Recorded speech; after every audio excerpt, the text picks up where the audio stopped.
Welcome to the Conquering Your Fibromyalgia website. I'm Dr. Michael Lenz. Just wanted to take a couple minutes for you if it's the first time you have been here, or if you've been listening to the podcast and you just wanted to know who the voice was behind the podcast. I am Dr. Michael Lenz. I've been a doctor for over 27 years.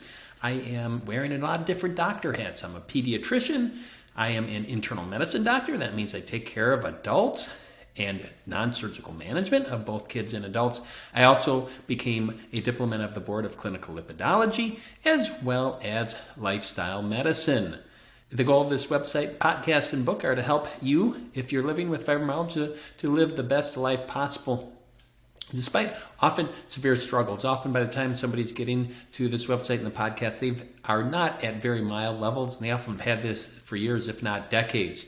It's also meant for your loved ones. So if you have a loved one who's living with fibromyalgia and you want to know how to support them better, this is a great place to start. And it's also meant for medical professionals who, quite honestly, have not had much training on this and really want to try to get up to speed on learning about fibromyalgia and related problems.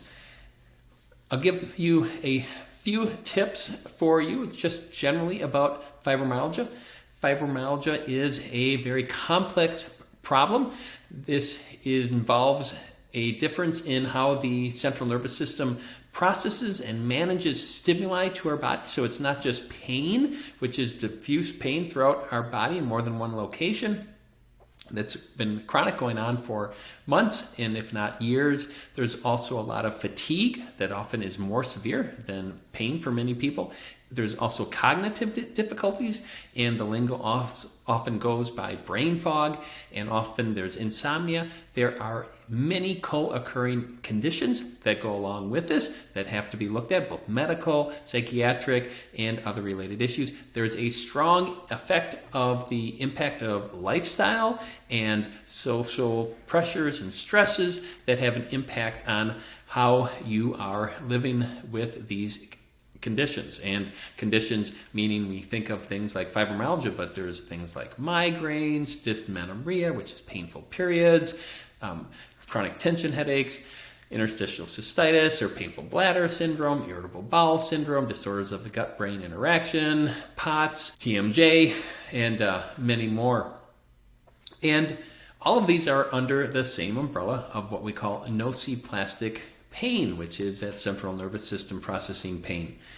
So there's a lot of information in the book and the podcast that you can pick and choose and go through. One of the things about fibromyalgia is there's no specific algorithm like you'd get if you're trying to learn how to manage somebody who has a pulmonary embolism or a myocardial infarction, and there's a relatively simple structure.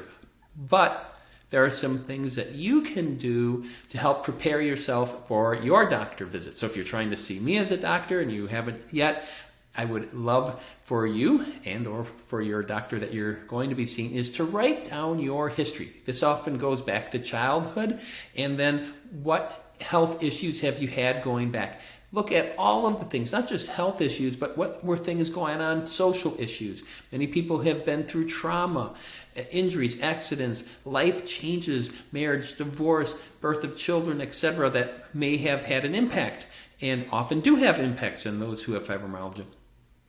So also bring in the widespread pain index and the symptom severity score. That's how we use to diagnose fibromyalgia, but it's also used to help assess how somebody's doing over time. Also encourage you to do the revised Fibromyalgia Impact Questionnaire. That's an assessment tool that really gives a very granular level to see how your fibromyalgia has been in the last week. And also look, if you can, list the medications you're taking, what you've taken in the past, what interactions you have, and then a simple journal. I encourage people to track their sleep. Sleep's so important when it comes to fibromyalgia. What time do you go to bed? What is it like when you're falling asleep? What is your body doing? Do you fall asleep easily and restfully, or do you toss and turn a lot? Do you not feel rested in the morning? So we look at sleep. I have several podcast episodes that you can look at that. But what is your sleep like? What is your schedule like? There are activity monitors, Apple Watches, Fitbits, and others that are very useful tools, or you can do a simple journal as best you can. And also look at your activity. I hate using the word exercise, but your movement, your steps, and there's different ways to measure them. Many people with severe fibromyalgia are very low levels, measured in the hundreds of steps within a day.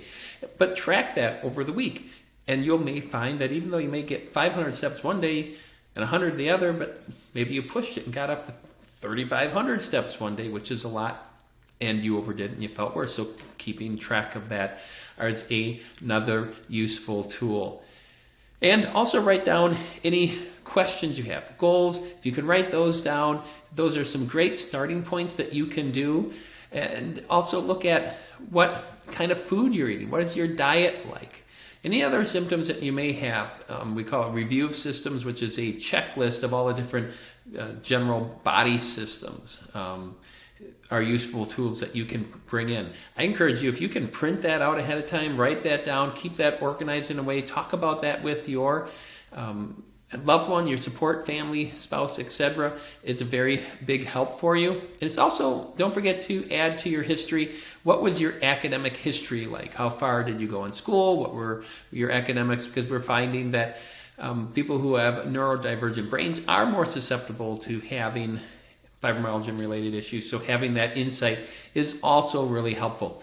There are well over 100 episodes now that are live and available within the podcast, and I'm hoping to put those in an organized way that you can try to look through that. But in the beginning, there's a lot of beginning episodes that talk about what is fibromyalgia, how bad is my fibromyalgia. And on the podcast, I have monologues for me, giving you information about fibromyalgia. I also have interviews with experts in fibromyalgia and related issues, as well as patients or listeners who share their stories. Some of them are, quote, success stories where they're doing well, and some people are really struggling, and there's some people that are in between. But sharing that information with others can help validate your experience, that you're not alone, that others are going through this, that you're being listened to. And there's a doctor here, Dr. Lenz, who's trying to help support you in a way. Remember that this podcast, the website, are for informational purposes only. All of the information here is just a starting point on your journey to help you learn more and live better. Thanks for listening.